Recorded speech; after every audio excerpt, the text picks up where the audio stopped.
Think Life Coaching, empowering you to achieve your goals. Hi there. I just wanted to share a little experience with you. For the past few weekends, I've been helping a friend who's looking to buy a home in Auckland. So we've been visiting various open homes and trying to find something that fits within his buying criteria. And this experience has just once again reinforced to me a principal truth. We're always looking for things that meet all our needs.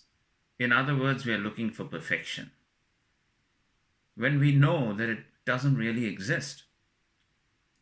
For instance, when it comes to house buying, you're never going to find a house that ticks every box. And yet, we keep on looking because that's what we want. We want to find something that we feel totally convinced meets our every need. And if you shift this philosophy to every other thing in life, be it material things like not just a house, but a car, a music system, a computer, whatever it is, we always look for the perfect thing. And if we move away from the material side, even with things like relationships, we're looking for the perfect partner, the perfect wife, the perfect husband, the perfect child. But we know that doesn't exist. We have to be prepared to compromise, to adjust. Similarly, in our careers, we keep looking for that perfect job. We keep looking for that perfect career, thinking once I get that, I'll be happy. But think back to some of the things you've done in your life where you thought if you got something, you'd be happy for the rest of your life, and then you ended up getting it. What happened a few years later? That thing didn't seem so perfect anymore, did it? So if you're now at a stage where you're not happy with what you have, but you're worried about taking any action because you feel that's not the perfect solution, what if it turns out to be a mistake? What if you fail at that thing? And by thinking like that, you end up having what is known as analysis paralysis.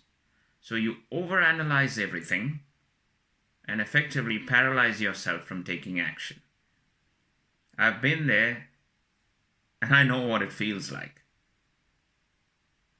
So my suggestion to you would be take some action, any action, however small. Get rid of that inertia. Get some movement going. And then see how it feels. So I want to just relate a story that I read somewhere about a ceramics professor at an American university who conducted an experiment. So he divided his pottery class into two groups. For one group, he said their goal was quantity. Produce as many pots as you can in the given amount of time.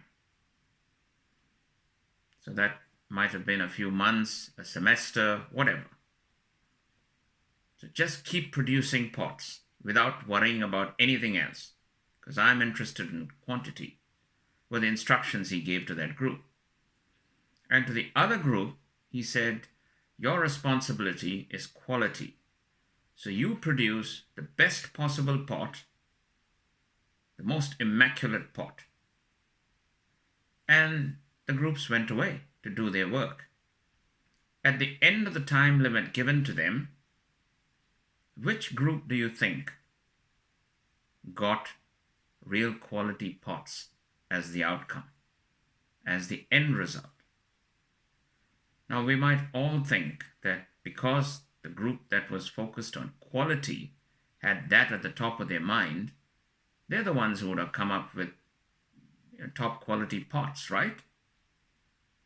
Wrong. The group that came up with really good quality pots was the one that had quantity as their target. So they kept producing. They kept failing. They kept producing defective pots. But over a period of time, they learned from their mistakes. They learned from the errors they made. And they ended up producing some damn good quality of pots. The other group that was focused on quality, guess what they came up with? Nothing. That's right, nothing. They produced 0 pots because they were so focused on perfection that nothing seemed good enough for them. So they would never complete anything. Halfway through, they would think, oh, this is not perfect. Let's try again. So they kept trying, never came up with anything that met their expectations, and therefore had no end result, no outcomes at all. Interesting, isn't it? That unless you keep trying, unless you keep failing, unless you keep making mistakes, you're not going to have any results. So think about where you are today.